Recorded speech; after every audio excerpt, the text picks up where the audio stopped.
Hello students, मैं हूं अभिषेक खंडेलवाल और स्वागत करता हूं आपका ग्रासरूट एजुकेशन चैनल पे। दोस्तों, आज का जो हमारा टॉपिक है वो है बेसिक टर्मिनोलॉजी ऑफ अकाउंटेंसी। देखो, हम लोगों ने इससे पहले वाला जो वीडियो है उसमें जो अकाउंटेंसी है, अकाउंटिंग है, बुक कीपिंग है और जो बेसिक मीनिंग है अकाउंटेंसी का, क्यों पढ़नी चाहिए, उसकी थोड़ी हिस्ट्री हम लोगों ने कंप्लीट कर ली थी। अब हम लोग स्टार्ट करेंगे टर्मिनोलॉजी, मतलब अकाउंटेंसी में जो टर्मिनोलॉजी यूज होती है, जो भी बेसिक नीड है वो हम लोग कवर करने वाले हैं आगे के वीडियोस के अंदर। तो अगर अभी तक आप लोगों ने चैनल को सब्सक्राइब नहीं किया है तो सबसे पहले चैनल को सब्सक्राइब कर लो, ताकि जैसे ही वीडियो अपलोड हो आप लोगों के पास नोटिफिकेशन आ जाए। तो दोस्तों देखो, हर एक बेसिक चीज़ जो कि रिक्वायरमेंट है अकाउंटिंग के लिए हम लोग यहाँ कवर करने वाले हैं। तो जबकि फर्स्ट टर्मिनोलॉजी है वो है आपकी बिजनेस ट्रांजैक्शन।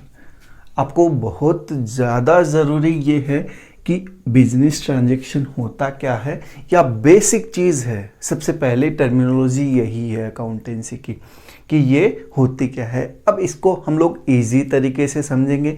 याद रखना, एक चीज़ हमेशा दिमाग में फिट रखना, अकाउंटेंसी सबसे इजी सब्जेक्ट होती है। कैसे होती है, हम लोग जैसे जैसे पढ़ते जाएंगे तो आप लोगों को ये ज़रूर लगता जाएगा कि अकाउंटेंसी बहुत ही इजी सब्जेक्ट होती है।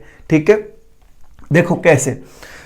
यहाँ वर्ड आ रहा है बिजनेस ट्रांजैक्शन। अब यार, बिजनेस के अंदर जो ट्रांजैक्शन होता है वो बिजनेस ट्रांजैक्शन होता है। ठीक है, इतना तो मेरे को समझ में आ गया।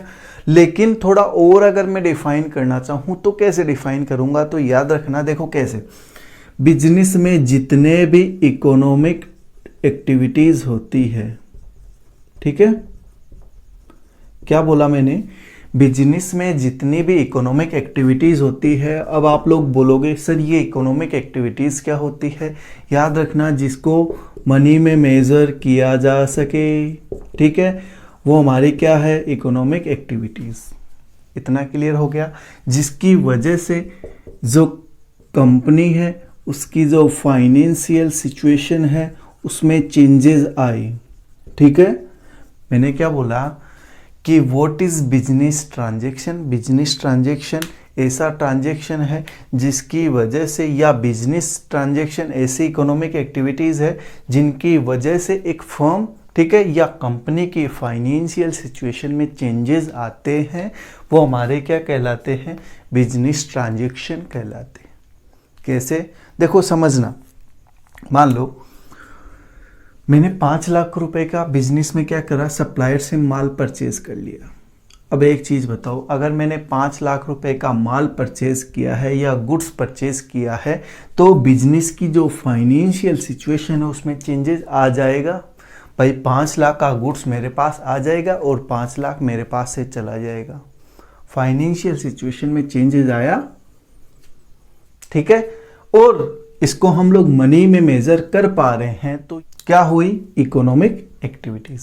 मीनिंग क्लियर हो गया कि what is business transaction. Economic activities होती है बिजनेस के अंदर, चाहे वो परचेज हो, सेल हो, परचेज रिटर्न हो, सेल्स रिटर्न हो, जिसको मनी में मेजर किया जा सकता है, जिसकी वजह से फाइनेंशियल सिचुएशन में चेंजेस आए। जो हमारी एसेट्स है, ठीक है, वो एसेट्स या तो इंक्रीज हो जाए या डिक्रीज हो जाए, या हमारी जो लाइबिलिटीज़ है, ठीक है, वो क्या हो जाए, इंक्रीज हो जाए या डिक्रीज हो जाए। यही फाइनेंशियल पोजीशन के अंदर चेंजेस है। ठीक है, तो ये हमारा क्या कहलाता है, बिजनेस ट्रांजैक्शन कहलाता है। मीनिंग क्लियर हो गया, व्हाट इज बिजनेस ट्रांजैक्शन। ठीक है, याद रखना, सिर्फ ओनली कौन सी एक्टिविटीज़ इंक्लूड कर रहे हैं हम लोग, इकोनॉमिक एक्टिविटीज़। जो आपकी सोशल एक्टिविटीज़ है उसको हम लोग इंक्लूड नहीं करते।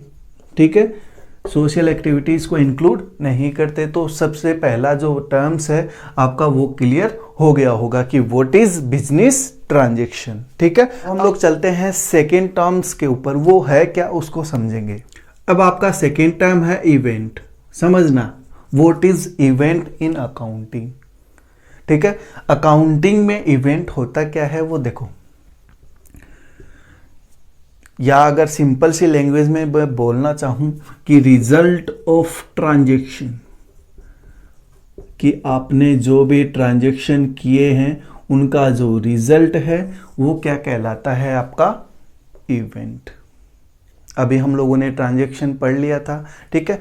अब इसको एक एग्जाम्पल के थ्रू आप लोगों को समझाता हूँ कि ये है क्या, ठीक है, और रिजल्ट है क्या ट्रांजैक्शन का। देखो मान लो आप लोगों ने क्या किया, एक बिजनेस है वो स्टार्ट किया 10 लाख रुपए से, ठीक है, 10 लाख रुपए से बिजनेस स्टार्ट किया। आपने क्या किया, जो 8 लाख है, 8 लाख का गुड्स क्या कर लिया, परचेज कर लिया। सिंपल से लैंग्वेज में हम लोग इन सारी चीज़ों को समझेंगे, ठीक है। 10 लाख रुपए से बिजनेस स्टार्ट किया, 8 लाख का गुड्स आप लोगों ने परचेज कर लिया। अब इस 8 लाख का 3/4 समझना, इस 3/4 आपने क्या कर दी, कैश सेल कर दी, ठीक है। वो कैश सेल कितने में कर दी, वो हुई आपकी 7,60,000 रुपए की, ठीक है भाई। 8 लाख रुपए का आपने माल परचेज किया, ठीक है, उसका 3/4 आपने कैश सेल कर दी, ठीक है, कितने की 7,60,000 रुपए की। ये एक ट्रांजैक्शन है आपके पास, ठीक है, एक एग्जाम्पल है। अब देखो समझना, इस ट्रांजैक्शन के होने की वजह से क्या क्या चेंजेस आया फाइनेंशियल पोजीशन के अंदर, समझो कैसे। देखो सबसे पहले तो बिजनेस के अंदर 10 लाख रुपए कैश आया, ठीक है। फिर इसके बाद 8 लाख रुपए की क्या हुई, गुड्स परचेज हुई, ठीक है। उस 8 लाख की गुड्स परचेज होने के बाद, ठीक है, जो पूरा एक्सपेंडिचर है उसको हटाने के बाद हमारा जो प्रॉफिट है वो प्रॉफिट कितना हुआ, वो, ठीक है। तो ये जो प्रॉफिट है यहाँ नहीं दे रखा, लेकिन इसका रिजल्ट किसका, इस ट्रांजैक्शन का रिजल्ट क्या है, प्रॉफिट। हम लोग कैलकुलेट करके बताएंगे। क्लोजिंग स्टॉक है, ठीक है, वो भी हम लोग कैलकुलेट करेंगे। तो ये क्या है, आपका इवेंट है। कैसे, देखो जैसे मान लो 10 लाख रुपए का है, ठीक है, और 8 लाख रुपए की परचेज की है। यार एक चीज बताओ, 8 लाख रुपए का माल हमने परचेज किया, उसका 3/4 पार्ट, 8 लाख का 3/4 पार्ट कितना होता है, देखो मतलब 6 लाख रुपए। 6 लाख रुपए का माल आप लोगों ने कितने में बेच दिया, 7,60,000 रुपए में, 7,60,000 रुपए में। तो आपका प्रॉफिट कितना हो गया, 1,60,000 रुपए, ठीक है। अब यार ये प्रॉफिट आप लोगों ने कैलकुलेट किया है ना, तो यही तो बोल रहे हैं कि जो ट्रांजैक्शन है उसका जो रिजल्ट है 1,60,000 रुपए प्रॉफिट हुआ। तो ये क्या है आपका, ये आपका रिजल्ट है। तो ये क्या कहलाएगा, आपका इवेंट। तो यहाँ प्रॉफिट दिखा दो यार 1,60,000 रुपए, ठीक है। अब 3/4 ही तो सेल हुआ है, तो 1/4 आपका क्या हो गया, क्लोजिंग स्टॉक। तो इसका जो बाकी का बचा है वो क्लोजिंग स्टॉक हो गया, ठीक है। तो आपने माल कितने का बेचा, 6 लाख का, तो 2 लाख का आपका क्या हो गया, क्लोजिंग स्टॉक हो गया, ठीक है। तो ये भी आपका क्या हो गया, एक इवेंट हो गया, ठीक है। तो आई होप आप लोगों को समझ में आ गया होगा कि ये इवेंट होता क्या है, कि result of transaction that is called event, ठीक। ये टर्म्स भी आप लोगों की क्लियर हो गई। अब है आपका अकाउंट। क्वेश्चन अराइज होता है व्हाट इज अकाउंट। सबसे ज्यादा परेशान करने वाली चीज यही है, आपको समझना भी यही है। और एक चीज आप लोगों को मैं फिर से बता देता हूं कि अकाउंटेंसी सबसे इजी सब्जेक्ट है। बस अपने कंसेप्ट क्लियर करने हैं और जो बेसिक रिक्वायरमेंट्स है हम आप लोगों को प्रोवाइड करवाएंगे। देखो समझना, इंडिविजुअल के जो ट्रांजैक्शन होते हैं उनको एक जगह ही रिकॉर्ड करना, एक जगह ही ऐड करना, एक जगह ही लेस करना क्या कहलाता है, आपका अकाउंट कहलाता है। देखो इसका जो फॉर्मेट होता है वो कुछ इस तरीके का होता है, ठीक है। इस फॉर्मेट में सबसे पहले आपके पास ऑप्शन होता है डेट का, ठीक है, फिर होता है पर्टिकुलर्स का, ठीक है, फिर पर्टिकुलर्स के बाद अमाउंट का, फिर वापस से सेम चीज़ यहाँ रिपीट हो जाएगी, ठीक है। डेट का हो गया, पर्टिकुलर्स का हो गया, ठीक है, और पर्टिकुलर्स के बाद किसका हो गया, अमाउंट का हो गया, ठीक है।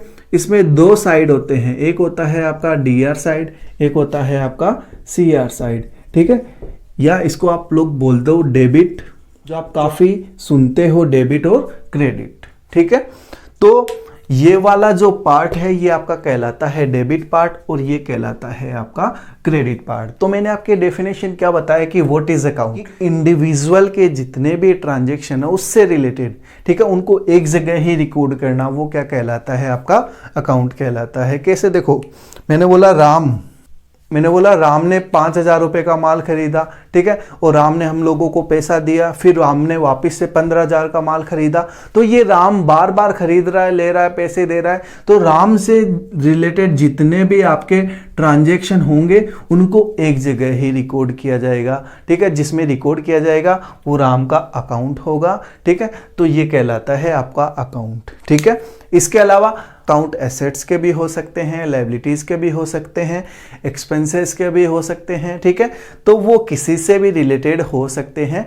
It depends on the nature of the transaction. ये ट्रांजेक्शन के नेचर के ऊपर डिपेंड करता है। इसका अकाउंट हम लोगों को बनाना है। जैसे मान लो अगर मैंने बोला कि कैश अकाउंट, ठीक है, तो कैश से रिलेटेड जितने भी ट्रांजैक्शन होंगे उनको हम लोग कहाँ रिकॉर्ड करेंगे? कैश अकाउंट के अंदर। मीनिंग क्लियर हो गया, ठीक है। और याद रखना, इसको डायरेक्ट कई बार हम लोग बनाते हैं तो इसको टी शेप या टी अकाउंट के नाम से भी जाना जाता है, ठीक है। इतना समझ में आ गया कि ये वाला साइड है वो डेबिट साइड होगा और ये कौन सा साइड होगा? आपका क्रेडिट साइड होगा अकाउंट के अंदर। समझ में आ गया, ठीक है, कि व्हाट इज अकाउंट। फिर आपकी नेक्स्ट टर्मिनोलॉजी वो है आपकी ड्राइंग। यार अब ये ड्राइंग होती क्या है उसको समझना। देखो, जो बिजनेस होता है, ठीक है, उस बिजनेस का जो ओनर होता है वो क्या करता है? कई बार अपने पर्सनल यूज के लिए बिजनेस से कुछ चीजें ले लेता है, ठीक है।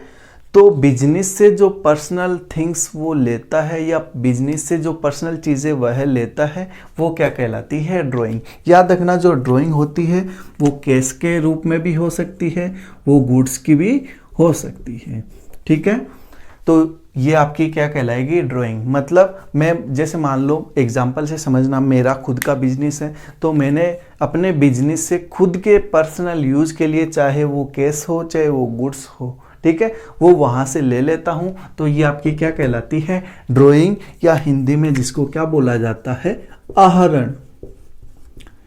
क्लियर हो गई आपकी नेक्स्ट टर्म्स, ठीक है। तो दोस्तों, अगर आप लोगों को ये टर्म्स जो बेसिक टर्म्स है 3 से 4 वो अगर क्लियर हो गए हैं तो मेरे को कमेंट करके जरूर बता देना। इसके बाद नेक्स्ट वीडियोस में और बहुत सारे टर्म्स है जो बेसिक रिक्वायरमेंट है अकाउंटिंग के लिए, ठीक है, वो भी हम लोग कवर करने वाले हैं। तो आप हमें इंस्टाग्राम पे भी फॉलो कर सकते हैं। हमारी इंस्टाग्राम आईडी है ग्रासरूट एजुकेशन। तो देखते रहिए और जुड़े रहिए हमारे यूट्यूब चैनल ग्रासरूट एजुकेशन से। नीचे जो आपको बेल आइकन दिख रहा है उस बेल आइकन को प्रेस कर देना ताकि आपके पास जितने भी नोटिफिकेशन है वो आ जाए। दोस्तों, अगर आप लोगों को वीडियो अच्छा लगा हो तो वीडियो को लाइक करें और चैनल को सब्सक्राइब करें और दोस्तों के साथ शेयर जरूर करें। Thank you.